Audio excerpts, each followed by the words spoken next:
It lays the predicate and the foundation for the development of a weather satellite that will permit man to determine the world's cloud layer and ultimately to control the weather, and he who controls the weather will control the world. Another week has come and gone. The planetary circus of insanity and self-annihilation continues to unfold at blinding speed. How long till impact at full velocity? The paradigm of industrialized, militarized society, built by the so-called experts and run by the criminally insane, was never sustainable, not even close. And that which seems so permanent to so many are castles of sand about to be swallowed up and swept away by what's coming. The power structure-owned corporate media matrix talking heads still do their best to feed normalcy bias in the population by pretending that the loot, plunder, pillage, and pollute party will continue indefinitely into the future. But it won't. It's done. The party's over and it's not coming back. And this is not a belief. It's an inarguable reality, statistical and mathematical. And no, the completely manipulated matrix casino stock market Ponzi scheme won't save any of us. Just another power structure tool to pacify populations until the moment of impact. The non-profit status designation that's neutered spiritual organizations, environmental organizations, and so many more has served the same objective for the controllers. Collective fear stimulates herd instinct and tends to produce ferocity toward those who are not regarded as members of the herd. That's an on-target quote by Bertrand Russell. I could never begin to count the times that I have been on the receiving end of a coward's attempt to stop me from sharing unwanted facts, which I will never stop doing. Every activist and individual that is truly committed to this all-important battle to pull back the curtain has experienced the same. And know that I am eternally grateful to all of you, each and every one. Are the global controllers planning a limited nuclear exchange sometime soon? Might that be their last-ditch, desperate, and totally misguided attempt to take control and trigger a nuclear winter in the process? Any nuclear exchange would ensure our collective fate. No one would make it through what would follow. The planet and its life support systems are already far too badly damaged. Countless forms of human activity, with climate disruption operations at the top of the list, are systematically destroying what is yet left of our once thriving miracle planet. Stop and think about this. Globally, insect populations are down about 80 to 90%. That's terrestrial and aquatic. And the numbers of remaining insects are plummeting by the day. It doesn't take deep contemplation to come to the conclusion that we are next. In the meantime, the money printers and their minions are partying like there's no tomorrow, because if the human race remains on the current course, there won't be. From CNBC, this headline from last week: how Davos became a target for conspiracy theorists and anarchists. Or so they say from that report. Billionaires are arriving in Davos to celebrate an incredible surge in their fortunes. The report continues, the pandemic and now the steep increase in food and energy prices have, simply put, been a bonanza for them, i.e. the billionaires. The CNBC article then states this: a report published Monday by global charity Oxfam found that 573 people became new billionaires during the coronavirus pandemic. The theme of this year's event is, quote, history at a turning point, government policies and business strategies. Can you imagine that focusing on perpetuating their profit while the planet goes down in flames? Final statement from this report: the World Economic Forum is trying to fix an image problem. Yes, an image problem, to put it lightly. Let's tie more puzzle pieces into this equation. Last week, extremely tragic headlines have completely eclipsed any meaningful corporate media coverage of the Global Controller Roundtable meeting in Davos, Switzerland. How convenient for the power structure. Anything and everything being pumped out by the power structure controlled mainstream media is completely manipulated for the benefit of those who control the matrix, i.e. the money printers. Never forget that. What mainstream media completely omits is, of course, in the same category. So, with that in mind, how do the global controllers remedy their image problem? Perhaps by ensuring that there would be no meaningful corporate media coverage of their get-together in Davos. Is that how? You decide. There's a record number of breaking bad news headlines in this broadcast, and I believe a summary rant at the end of this broadcast will be unavoidable for me. I'm too fed up with all of it. Such a rant is needed and necessary. Stay tuned. And as always, this reminder, unfolding and accelerating global ecological collapse is the foundational factor fueling the sea of insanity from every conceivable direction. CV-19 is a controller response to biosphere collapse. Other cards will and are being played. Again, the party's over, and it's not coming back. You're listening to the weekly Global Alert News Hour, commercial-free, non-political, and covering the most dire and immediate threats we collectively face. This broadcast is brought to you by geoengineeringwatch.org. That's geoengineeringwatch.org. And is now aired on numerous AM and FM stations in cities throughout the U.S. This is Dane Wigington, your host of the Bad News Broadcast. Please check the homepage of geoengineeringwatch.org for our YouTube channel versions of the Global Alert News broadcast. Subscribe to our YouTube channel. Help us to expand our voice, and in doing so, to more effectively sound the alarm. Moving on to the foundational factor that's fueling total controller desperation on countless fronts. And that factor is unfolding and accelerating global ecological collapse, being further fueled on all fronts by the ongoing climate disruption operations. From the UK Guardian, this: do not work for, quote, climate wreckers, end quote. That's a statement from the UN head. He told that to graduates. Antonio Guterres says young people should tackle climate crises by using talent to deliver a renewable future. The big lie. That anything in this paradigm is sustainable. It's not. Take the time to view the groundbreaking documentary Planet of the Humans, available online, to learn more on that subject. Next headline, same theme. What are the key climate themes at Davos? Techno-fixes. Again, view Planet of the Humans and look up at the climate engineering insanity.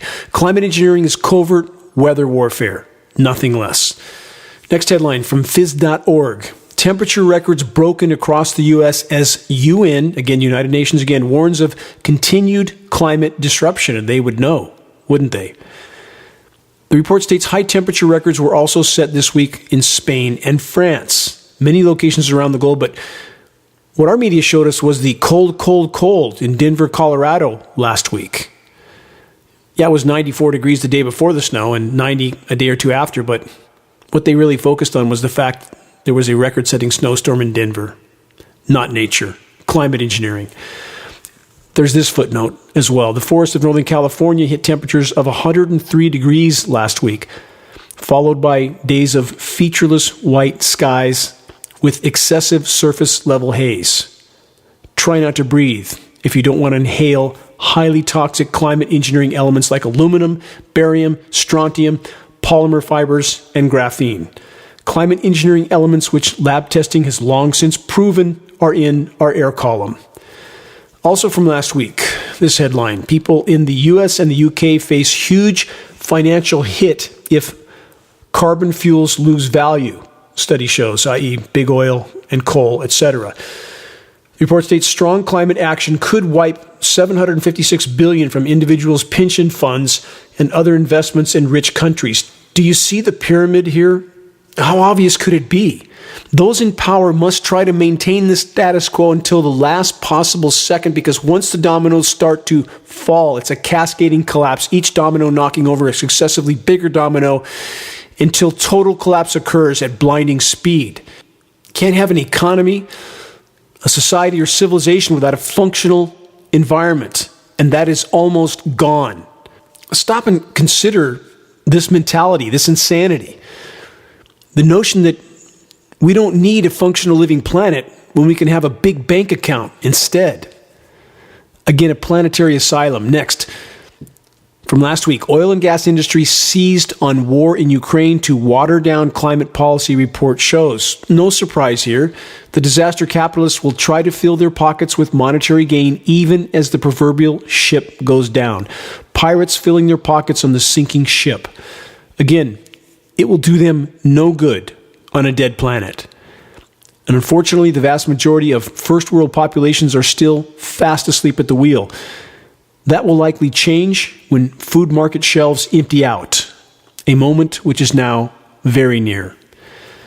On that subject, from Reuters and many other sources, Ukraine's embattled farmers running on empty as world faces food crisis. Again, climate engineering playing a massive part in this equation. They just destroyed, in April, they destroyed India's thought to be bumper wheat crop with record obliterating temperatures at the most critical time. Same thing is happening all over the world between deluge, flash freezes. Crops are absolutely being targeted. Climate engineering is absolutely a factor.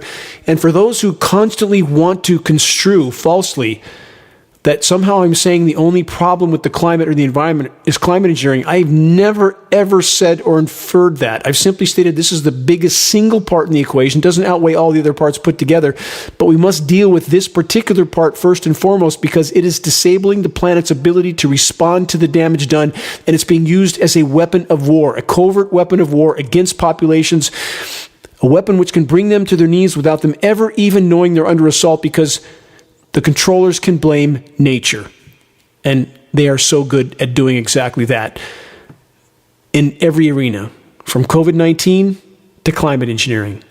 They blame nature, don't they? Back to the soon-to-be empty food market shelves. From numerous sources, analysts warns world has just 10 weeks of wheat supplies left in storage. From that report, droughts across the world are contributing to wheat shortages, not just droughts. Also, the heat wave I just mentioned. Fertilizer shortages and other weather issues have added fuel to the fire. 49 million people in 43 nations are, quote, knocking on famine's door. With famine comes political destabilization, comes Mad Max, and it's far more than 49 million people. That is incredibly conservative. The number will soon be in the billions. Don't believe me? You will. Wait and see. Next headline from NPR, National Public Radio. With food prices climbing, the UN is warning of crippling global shortages. Question, just a prediction from the UN or part of the plan? You decide. So many ways to take out food reserves. Ask the people of Lebanon. Does anyone remember the massive explosion that took out all the grain silos in Beirut? I remember. And we were officially told that the nuclear-like detonation was just some old fertilizer that was stored in a warehouse. Right. Next headline. Climate change on course to hit U.S. Corn Belt, especially hard, study finds. Of course, no mention of climate engineering, which is completely disrupting the rain cycle, decimating the ozone layer, and contaminating every drop of precipitation, thus poisoning our soils, our surface waters, and every breath we take. More breaking headlines from multiple sources. Plastic accumulation in food may be underestimated. Everything is underestimated, which is really not true. They simply tried to avoid telling us until they couldn't hide it any longer. The same is true with the climate and how it's much, much worse than they thought on every front. Another headline. Scientists warn that ocean microplastic pollution may be greater than estimated. Same theme. Next headline, same theme. Nano-sized plastics may enter and permeate cell membranes. Next headline, autopsies show microplastics in all major human organs. Next headline, same theme. Microplastics are everywhere, but their dangers largely remain a mystery, experts say. That's what experts are often paid to say. Gee, we don't know. Now let's add this headline from last week. Microplastics, a Trojan horse for metals. Now let's consider climate engineering elements. Heavy metals, aluminum, barium, strontium, manganese, graphene, and polymer fibers. which according to patents are used to help suspend these metals for longer in the atmosphere, keeping them aloft much like a spider web does with a spider. And now all these puzzle pieces are clear, should be clear, and we're inhaling all of it with every breath we take. Next headline on the Gee, It's Worse Than We Thought theme. More reptile species may be at risk of extinction than previously thought. Another headline, global warming will cause ecosystems to produce more methane than first predicted. And this, new data reveals climate change might be more rapid than predicted. Again and again and again.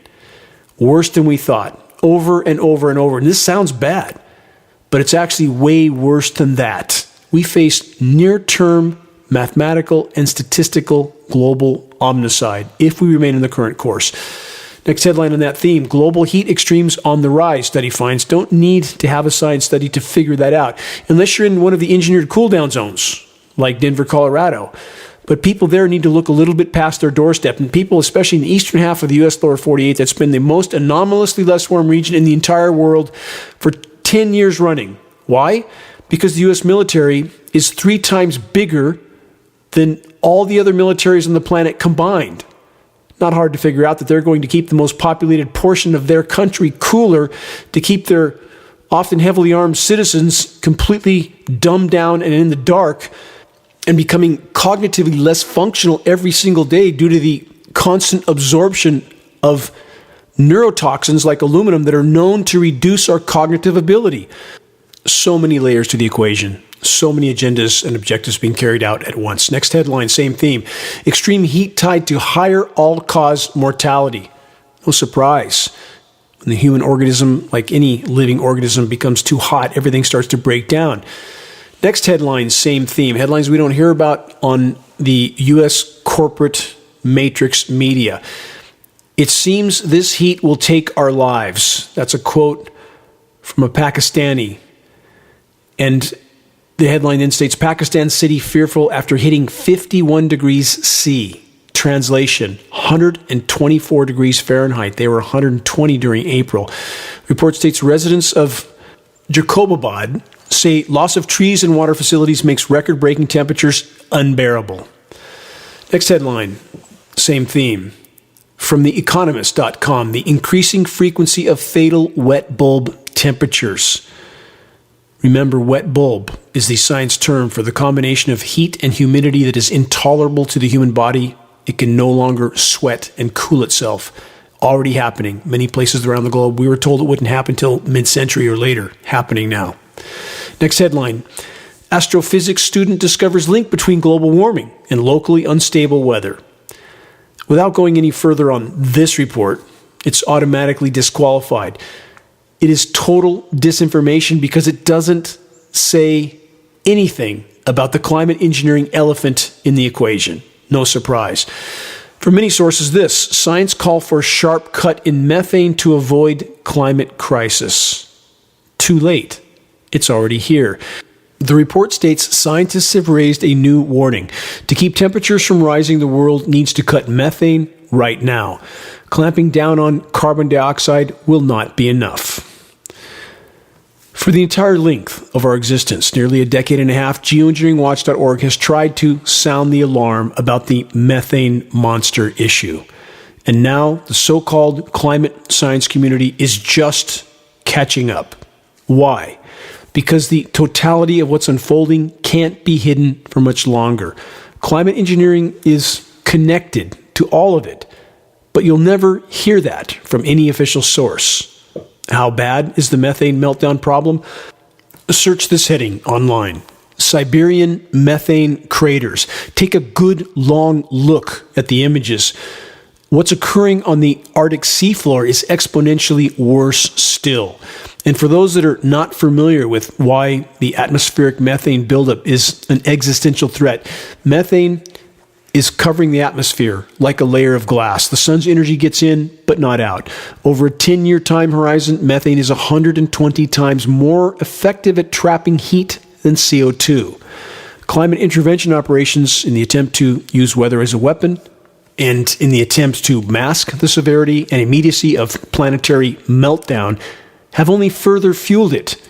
but it's all officially denied and thus socially unacceptable to admit to or talk about. And certainly don't look up, lest you see the ongoing atrocities occurring in our skies.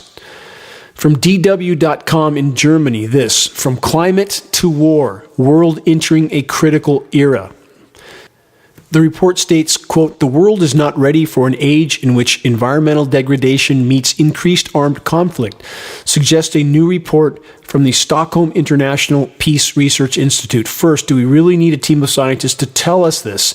And second, they make it sound like we're getting near to some sort of crossroads, some sort of point of no return.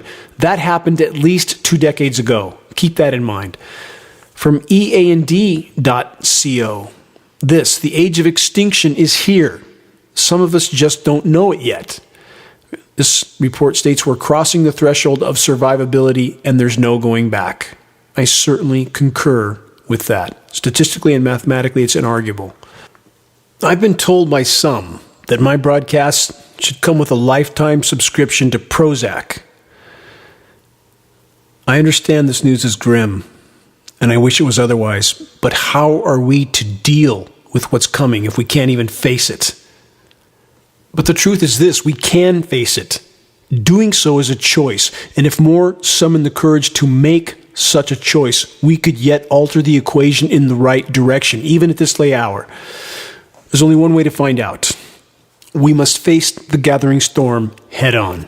On that note, from numerous sources, this from last week, sleepwalking through extinction. China urged to end delays to COP15 summit.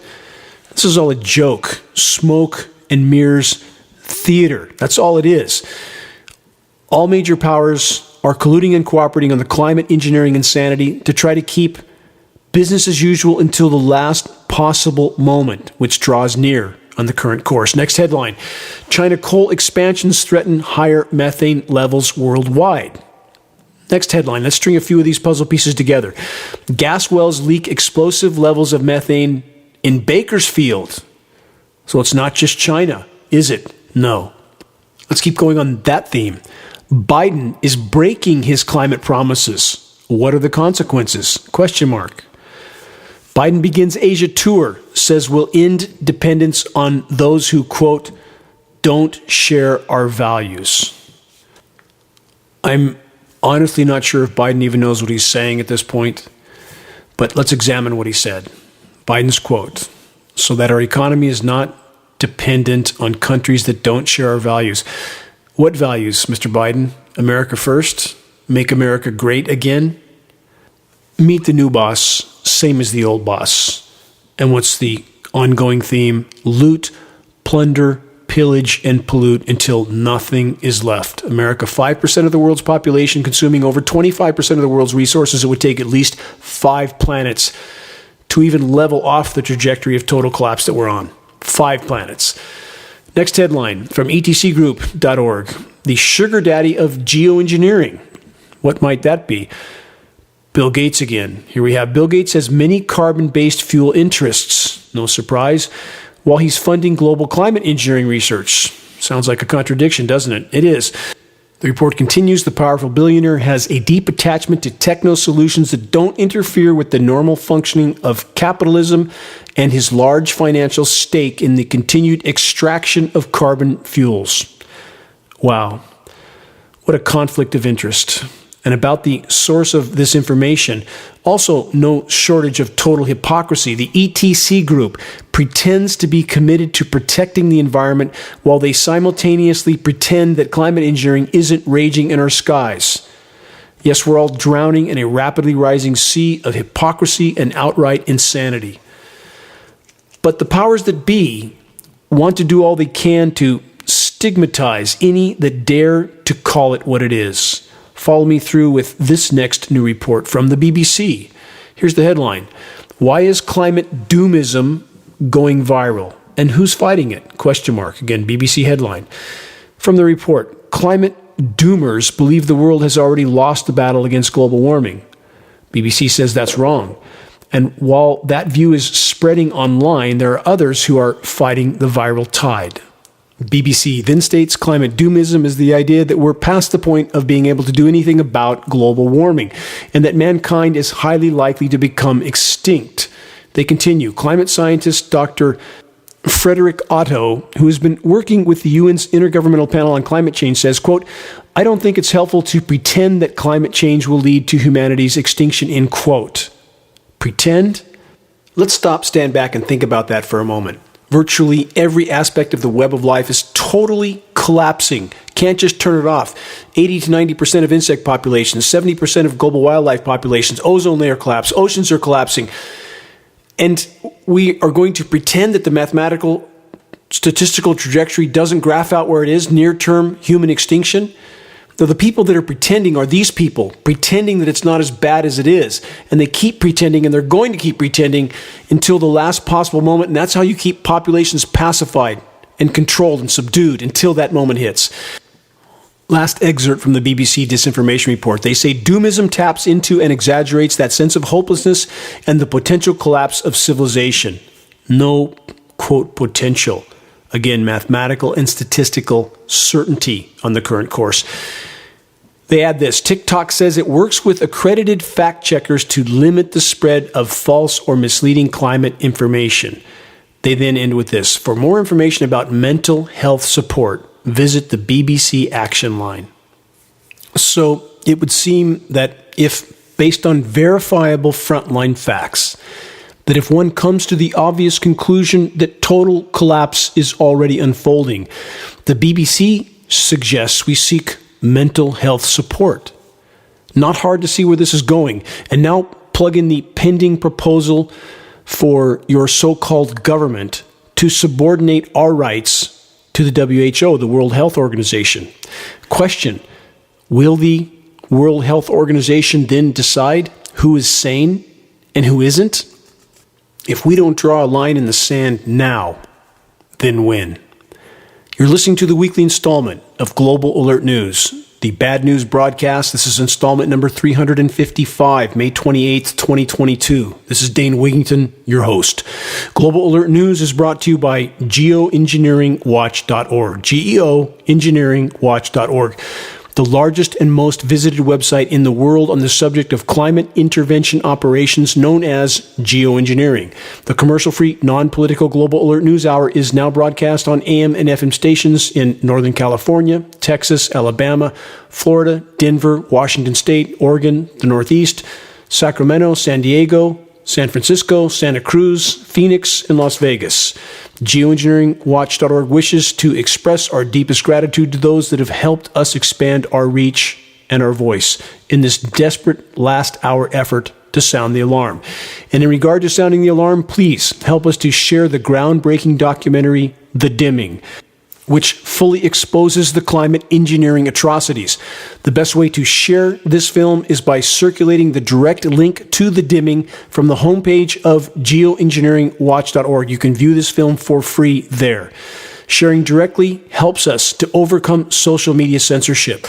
Also, please examine our ongoing legal action against the so-called fact-checker that is responsible for triggering Facebook's censorship of the Dimming documentary and all geoengineeringwatch.org data as, quote, false news on Facebook, because a single so-called scientist says so. Dr. Douglas McMartin from Cornell University in New York stated that he was, quote, 100% certain climate engineering was not occurring. But Dr. Douglas McMartin didn't have a shred of data to back up his claim. The link to the full report on our legal action against this so-called fact-checker can be found at the geoengineeringwatch.org homepage. If you want to get angry, read the report. And within the report is a link to the live on-air debate that occurred between myself and Dr. Douglas McMartin on WBAI Radio in New York. It's titled, Debating the Geoengineering Reality, Dane Wigington and Caltech scientist Douglas McMartin. Decide for yourself who's telling the truth and who isn't. In so many ways, the so-called science community in so many arenas has long since become nothing more than a power structure controlled smokescreen. Science has become what the money printers say it is, and for so very long populations have been programmed to blindly accept and follow whatever the power structure paid so-called experts push on them. Time to wake up.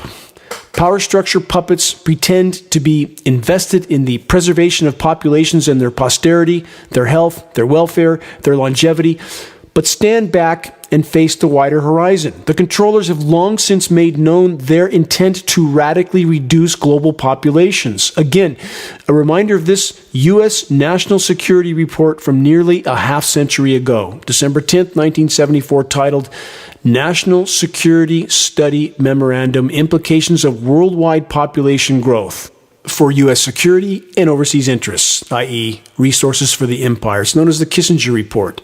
I covered part of this in a previous broadcast, but let's make it as clear as possible, if it's not already. The power structures have long since viewed exploding global populations as a rapidly increasing liability. In the words of Henry Kissinger, quote, the useless feeders that are consuming Earth's last remaining resources that they, the global controllers, the money printers, want, of course, to retain for themselves. Question, is it even remotely rational to believe that the controllers are actually trying to take care of you, that they want you to continue consuming and proliferating until nothing is left? Is that really the goal and objective of the global power structure? Do you think that Henry Kissinger, Bill Gates, and their friends are really dedicated to helping you and your family? The age of pandemics is here. Connect the puzzle pieces. And here's the wild card. Biosphere collapse has beat the controllers to the intersection. It's happening far faster than the controllers were prepared for it to occur. And yes, they're playing every card they have at this point. And yes, again, they're far beyond desperate. One only has to look up and observe the climate intervention insanity in our skies to conclude that impact is now very near. Is what's occurring in our skies just climate intervention, or in fact, much, much more? That blank's not hard to fill in. While looking up, let's add this question. Should those behind the curtain have the right to decide the fate of the masses? Remember and consider, global power structures could not do what they do without the active or passive support of the majority population. For those that continue to cling to the delusion that technology is saving us, again I ask, how's that going so far? From climate intervention operations to nuclear meltdowns, humanity's march to near-term self-annihilation is in its final stages. About the nuclear meltdowns, how many falsely believe that Fukushima is fixed, and Chernobyl, and the U.S. military's nuclear dumps in Greenland, Russia using the Arctic Ocean for its covert nuclear dumping zone? All of it and more is pounding the nails into our collective coffins. 440 nuclear power plant meltdowns to go as civilization collapses, not to mention the thousands of nuclear bombs that are waiting to go off. And with all that in mind, we have this from the Washington Post. Climate worries galvanize a new nuclear movement in the U.S. From that report, a group called Mothers for Nuclear. What a better way to make it safe than to have mothers saying, nuclear is our future. We truly live in a planetary asylum. How many have long since drank the Kool-Aid, as the saying goes? And for those that aren't familiar with where that saying came from, it was spawned by the religious cult mass suicide that took place in Guyana. The cult leader, Jim Jones, convinced his faithful followers to drink cyanide-laced Kool-Aid, killing 900.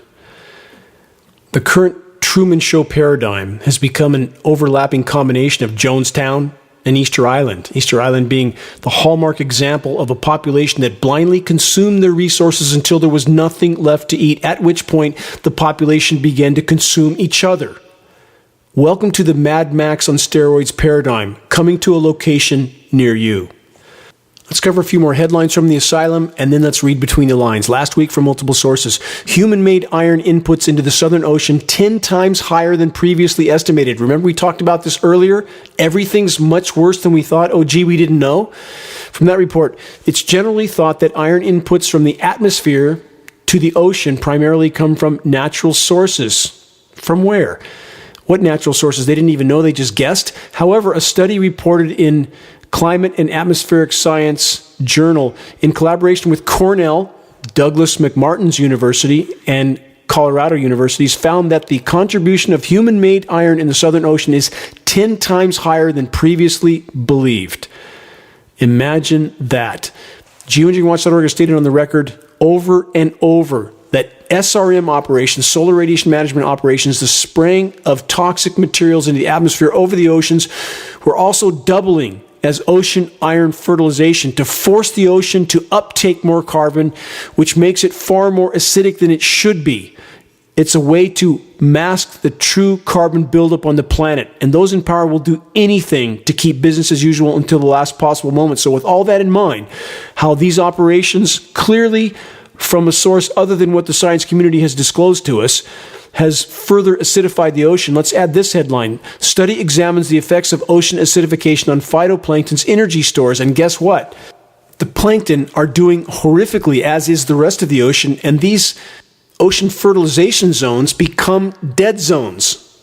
Yet, the climate engineering monstrosity in the equation is still officially denied. Let's take a moment to hear what the world's most recognized climate engineer said last week. Dr. David Keith. Listen carefully. Some solutions to try to put a dent into the damage of climate change. So enter in the idea of solar geoengineering. Could it become the last option to stop global warming, or is it an insane intervention? Well, some scientists are working on how we could deflect solar radiation, all to slow down global warming. So joining us now for this conversation is David Keith, professor of applied physics at the Harvard School of Engineering and Applied Sciences, and also the founder of Carbon Engineering. David, such a pleasure to have you here. Thanks so much for joining us. So when it comes to global warming, I mean, are we at a point here of no return, or is it still possible here to cool the Earth down? No, there's no particular point of no return. The single most important thing to know about climate change is that warming is proportional to cumulative emissions of carbon dioxide. So there's never a point of no return. We should have begun cutting emissions decades and decades ago. We have begun some efforts for real to cut emissions, and we should be doing much more to cut emissions, but there's no single point of no return. Did you catch that? Emphatic denial that there's no point of no return. Somehow it'll all magically work out. Perhaps David Keith doesn't want to get on the BBC mental health watch list for being a, quote, doomer. Let's listen to more. Once we cut emissions to zero, then the warming will stop. If we want to actually cool the world below that, then we need to do something else, either pulling CO2 out of the atmosphere or doing solar geoengineering, reflecting some sunlight back to space to cool the planet. Okay, so David, what is solar geoengineering? This is the first time I've ever heard that term before. And what is it when it comes to the current applications here? There are no current applications, but the idea...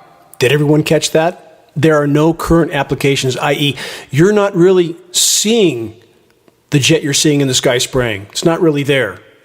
Also, it's called sunlight reflection methods, is simply that humans deliberately make the Earth more reflective using some technological means like putting aerosols, which are just a fancy word for fine particles, high up into the stratosphere, where they would reflect away a little bit of sunlight, and that would bring the Earth's radiation, the difference between the sunlight the Earth gets from the sun and the infrared heat it radiates back out, it would bring that closer to balance, which would help to reduce some of the climate impacts like warming temperatures, rising sea levels, etc.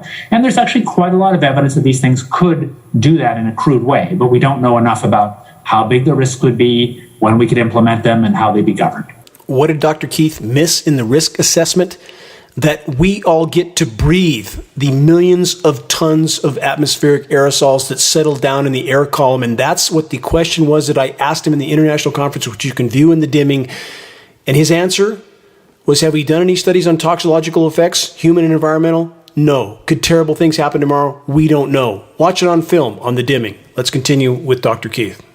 A moment ago, a graphic on stratospheric aerosol injection. Let's talk about that. How can we sort of emulate maybe the effects of a volcanic eruption, maybe to help reflect the sun's rays and cool the planet down here? Well, so by adding aerosols to the stratosphere is, say, twice as high over our heads as a regular airplane, so 20 kilometers instead of 10 kilometers where a regular airplane flies. You could put aerosols into the stratosphere, where those aerosols would last for a year or two, and they would reflect away a little bit of sunlight. So that's the idea of stratospheric solar geoengineering or sunlight reflection. And doing so would would tend to reduce certainly global average temperatures. I think we're sure about that. It would reduce some of the changes like extreme temperatures and extreme storm events, but we still don't know, I would say, enough to understand what its risks are and to really understand how it would be implemented. Dr. Keith just stated that if they mimicked a volcano by spraying our atmosphere with particles, mimicking a volcano, he is, quote, sure that it would reduce global temperatures. Dr. Keith either doesn't know about or is unwilling to talk about the most extensive study of its kind just completed by NASA that completely obliterates this entire premise. That's covered in a very short report at geoengineeringwatch.org titled, Is It Game Over? What did that report say? That they now know that exactly the scenario Dr. Keith describes provides only very temporary cooling, 1 or 2 years, at which point it becomes a fueler of even more warming. And it destroys the ozone layer in addition to disrupting the hydrological cycle. Everything we see happening, and we have Dr. Keith still officially pretending that his theories, his premises, in fact, his attempt to sell geoengineering to an unknowing, unsuspecting population, when after over 75 years of ongoing covert climate engineering operations, we can say with certainty it is a cataclysm. So maybe let's talk about the risk, because we've been talking about the potential benefits here, and obviously we all want to cool the planet down and stop it from, overheating in terms of climate change. But what risks and drawbacks do we have of artificially cooling the Earth here? Well, I think perhaps the biggest risk that people worry about is that it will be a distraction, that it will cause us collectively to withdraw our eyes from the main thing we ought to be doing, which is cutting emissions. And I think that's a valid concern, but I don't think it's a reason to ignore these technologies. Because the fact is we do have to cut emissions, but that's not the only thing we can do. We also have to do adaptation measures. These are ways that reduce the amount that a given amount of climate change actually hurts people. And I think we do want to take seriously the idea of doing solar geoengineering and also carbon removal. Complicated problems don't get solved by a single technology. Complicated problems need a range of solutions. And the fact that cutting emissions is the most important thing is not an excuse to ignore all the other things. David, is solar geoengineering, is this a viable long-term option to cool the Earth down here? Depends what you mean by long-term. I would say in the very, very long term, if you're talking many hundreds of years, the only sensible way to manage heating is to manage the amount of carbon in the atmosphere. And that means, first of all, by cutting emissions so we don't put more carbon into the atmosphere, and then by finding ways to take some carbon out of the atmosphere. But doing that is inherently slow. And during the period where we have the highest amount of carbon in the atmosphere, which is really, say, during your lifetime, probably a little longer than mine, we have to think about how we're going to manage the real risk to people during that time. And it might be, and I think there's good evidence that it's true, that doing a small amount of solar geoengineering as we cut emissions, as we begin to take CO2 out of the atmosphere during this next half century, could really reduce risks, particularly to the most vulnerable. There's really strong evidence that warming temperatures are worse in places that are already hot, which are often some of the poorest places in the world. So we see actually today in Pakistan with extremely high temperatures. And there's strong evidence that solar geoengineering could reduce those peak temperatures, which are the single thing that most causes climate impacts on people. And so I think there really is evidence that solar geoengineering, if it was done, would have the biggest benefits for some of the people who are most vulnerable. And to me, that's a reason to take it very seriously. I don't personally think we should start doing it today, but I think we should study it very seriously, develop the methods, and begin to have serious conversations about how to govern it. Let's review Dr. Keith's false statements. He said if we reach zero emissions, the warming will stop. Totally false. You can't just turn off the damage already done to the planet. Next, Dr. Keith pretends that the only negative is that climate engineering would work so wonderfully well that people will stop worrying about pollution. And I don't have the time to cover all that Dr. Keith omitted on that subject. Climate engineering has laid waste to the planet, the atmosphere, and contaminated every breath we take. Again, if you want to view the film footage of me confronting Dr. Keith at an international climate engineering conference, take the time to view The Dimming. And for the record, I was subsequently banned from future conferences because of the exchange, which was very damning to Dr. Keith's attempt to sell climate engineering as a cure. Back to weather warfare. Last week, this headline from CBC Canada, that's Canadian mainstream media, quote, as bad as it gets. Why what hit Ottawa was worse than the ice storm of 2018 or tornadoes. From that report, this statement, quote, we don't really know what the hell hit us, quote unquote. That's from the Ottawa Hydro CEO Bryce Conrad. Every inch of our service territory, he stated, has been impacted. 4 massive steel transmission towers that sit crumpled around Ottawa hint at the scope of the challenge facing crews on the wake of Saturday's massive storm as they work to restore power to tens of thousands of customers. The towers are meant to withstand ice loading and massive winds, and they collapsed like children's toys. That's what the power company CEO said. Another headline, same theme, 2022 Atlantic hurricane season likely to be active for 7th straight year. That's from the National Oceanic and Atmospheric Administration, the U.S. Weathermen, the agency that has an illegal federal gag order on them, along with National Weather Service. Do we think they're telling us the truth? The National Oceanic and Atmospheric Administration, again, NOAA, is not giving us their prediction. They're reading a script to us for what is scheduled for hurricanes this season, a script that's handed down to them by Raytheon, private defense contractor Raytheon that's neck deep in climate engineering operations and does all the modeling for the National Weather Service and NOAA because the foxes are running the henhouse from top to bottom. What happens when crops are crushed, when weather mayhem wreaks havoc on populations all over the globe, when supply chains break down and ecological collapse with it? Again, it's not just mismanagement of economics or mismanagement of supply chains. The planet's life support systems are completely collapsing. It's all connected. Here's what's coming. This headline from last week, again coming to a location near all of us soon. Sri Lanka in chaos with country on its last day of petrol and severe medicine shortages. And this headline related, fear grips Sri Lanka after an explosion of violence. And this, Sri Lanka protesters burn politicians' homes as country plunges further into chaos. From that report, protesters in Sri Lanka have burned down homes belonging to 38 politicians as the crisis hit country plunged further into chaos, with the government ordering troops to, quote, shoot on sight. The nation of 22 million is grappling with devastating economic crisis. Prices of everyday goods are soaring, and there have been widespread electricity shortages for weeks. I'm going to blaze through as many headlines as I can before I run out of time. I want to summarize where we're at the end of this broadcast because we are so perilously close to hitting the wall. There are so many converging catastrophes, so many factors that are so far past the breaking point right now. This headline from last week, millions marooned as worst floods in decades hit Bangladesh's northeast. They always pretend it happened before so it doesn't sound so bad, so people don't put as much weight on what's happening as they should. Flooding also in Australia, India, and now South Africa. From CNN, this, Colorado weather whiplash. This is a flashback to last week. As heavy snow follows temperatures 90 degrees or more, daily snowfall records were broken. Consider this. I wanted to bring this up again because this is the epitome of climate engineering and engineered winter weather whiplash. Another headline related, the United States is freezing, exclamation point, incredible snowstorm hits Colorado, USA.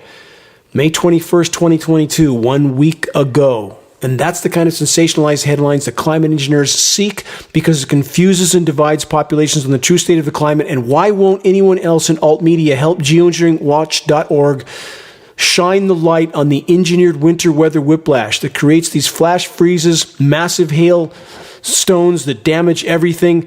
That is chemical ice nucleation for weather modification, patented processes, and we have so many other sources of information pretending that this is some sort of sign of global cooling or a coming ice age. No, it's not. It's climate engineering. And then the heat returns immediately after, which is exactly what happened in Colorado. Temperatures rebounding back up in the 80s and 90s. Another headline, Colorado blasted with late spring snowfall. Sensationalized headline after headline after headline, and that's why they engineer these winter weather events. They say the state underwent a winter-like transformation through Saturday morning, creating a distant memory of temperatures in the 80s and 90s the day before. Please check the engineering winter section on the homepage of geoengineeringwatch.org to learn so much more about the chemical ice nucleation cloud seeding climate engineering operations. Another headline from last week: intense heat scorches much of the East Coast, with more still to come. And this headline related: the climate engineers need moisture to chemically nucleate to create these cool downs. So consider this headline: severe storms to precede cool down in the Northeast. Connect the dots. And in the far north of California, the city of Redding rocketed up to nearly 105 degrees in May last week. Then back to the 60s with some drizzle. Remember, the moisture is needed for chemical ice nucleating cloud seeding operations. What's scheduled for California this year from acast.com: wildfires, droughts, energy shortages, a long hot summer ahead. That's what the headline states. What's happening in India and Pakistan still? Heat wave torching India and Pakistan is the new normal, report states. Again, that's the scheduled new normal. Remember, it must rain more overall on a warming planet. Laws of physics make that clear. We're likely past 3.5 degrees C already, past the point at which humans have existed on this planet. It just hasn't caught up with us yet. The only reason it can rain less overall, and it is raining less overall, yes, I realize there's deluges in many places, but overall, it is raining less. And that can't happen. The atmosphere holds 7% more moisture for every degree C of warming. The only reason it can't rain more overall or isn't is because there's a factor we're not being told about. That factor is climate engineering operations. Next headline: severe hailstorm hits parts of India, claiming lives of at least 33 people. Again, chemical ice nucleation, massive hail. Connect the dots.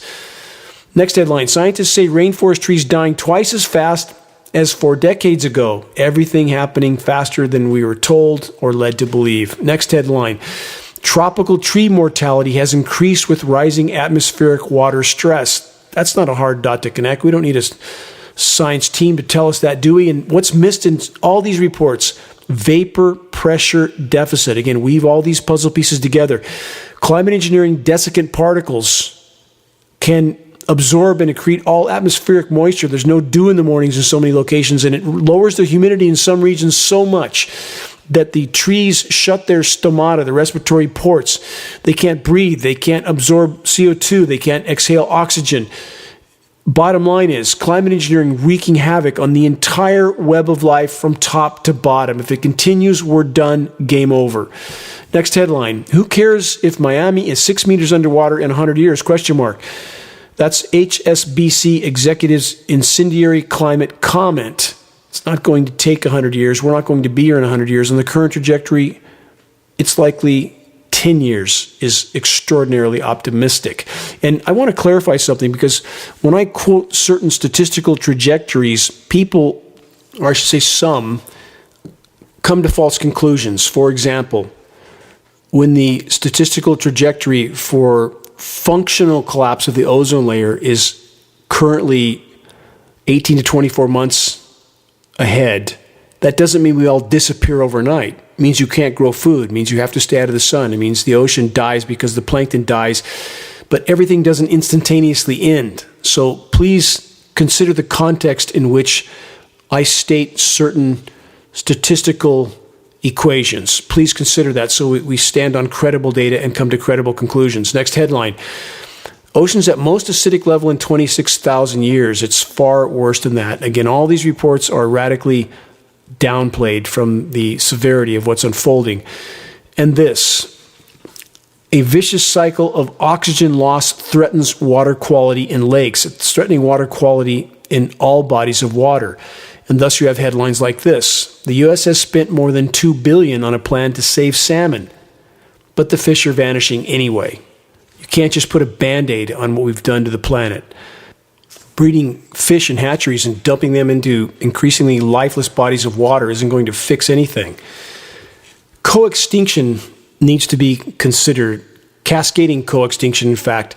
What you have is, as one species disappears, other species that depend on that species also disappears, and ultimately we disappear. And that is the course we are on: cascading co-extinction.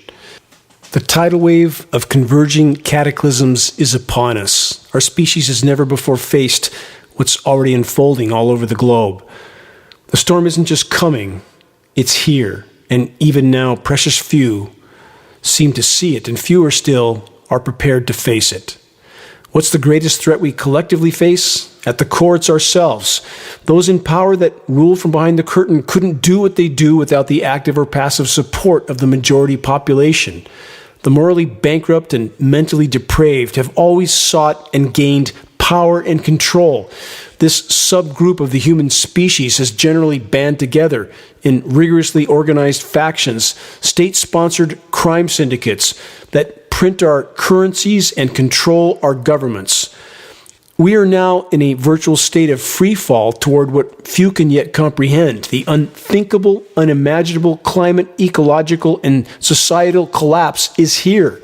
It's unfolding by the day, but it's not going to stop there. If we remain on the current course, the once thriving planet Earth will very soon be a lifeless, scorched ball of rock spinning in the expanse of space.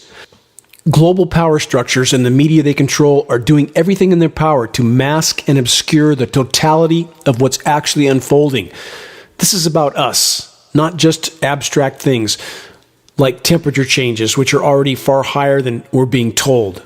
What's unfolding is about life and death. It's about how civilizations collapse. It's about the end of what was, and if we remain on the current course, the end of life. Our miracle planet will be no more. This will be by far the single greatest cataclysm in human history, all of it. Nobody's ever experienced anything remotely like what we're about to endure. It will be worse than all the wars, all the combined atrocities in human history put together. It will make all the precious struggles of history look easy. Those who fund and control the matrix have done their best to program populations into the delusional belief that technology will save us. But it hasn't, and it won't. In fact, the misuse of technology is the foundational factor that has now delivered us to this dark hour. Our culture of endless consumption on a finite planet with finite resources is only further fueling the equation.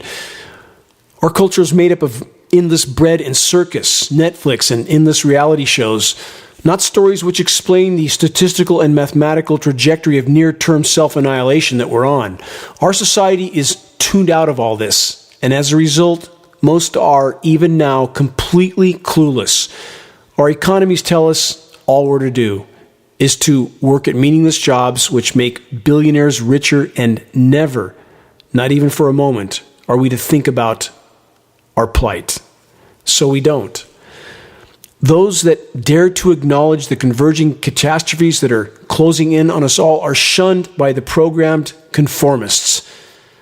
Climate engineering operations in the desperate and destructive and highly toxic effort to mask the severity of planetary meltdown from populations until the last possible moment are only further fueling the overall fire, while at the same time ubiquitously contaminating the entire planet, completely disrupting the global hydrological cycle and destroying what is yet left of the ozone layer. Billions of people will try to migrate, but where will they go? To the last remaining patches of forest, to the nearest mountains? But of course there's almost no functional habitat left. Any such regions will be heavily contested. They'll be fought over. Even more so because they'll be the last remaining source of water and food. The global elite have convinced themselves that they will make it through what's coming, but they won't. Not if we remain in the current course. The global elite are not insulated from the coming cataclysm. They've always believed that they have the right to decide who will live and who will not. Why have so many cultures and populations facilitated paradigms of totalitarian rule and eventual genocides over and over and over? History has repeated the scenario, but now, this time, if the human race remains on this trajectory, the consequences will be total near-term annihilation, not just of our species, but likely the entire web of life. Given the totality of what we face, I've had so many, including former friends and family, tell me that I should just go on with my life, that I should just accept what's coming. They say I should spend my time pursuing personal pleasures and abandon this battle. Here's my answer: never. Hell will freeze first. So long as I'm standing and breathing, I will press on in this desperate fight of the last 20 plus years now. I can scarcely remember what my life was like before I started this journey. All those that are awake, aware, and willing are desperately needed to join me on this journey, to remain at our appointed post, to struggle against the fading of the light with every fiber of our being. We are here for a reason. It's not an accident of fate. What greater point or purpose could there be than to stand against the collective insanity until our last breath? And if we do, we may yet accomplish profound good even at this late hour. And further, if we never yield to the darkness, if we stand against it until the absolute end, what's the worst that can happen? That we get a one-way ticket out of the asylum? Is that what so many fear?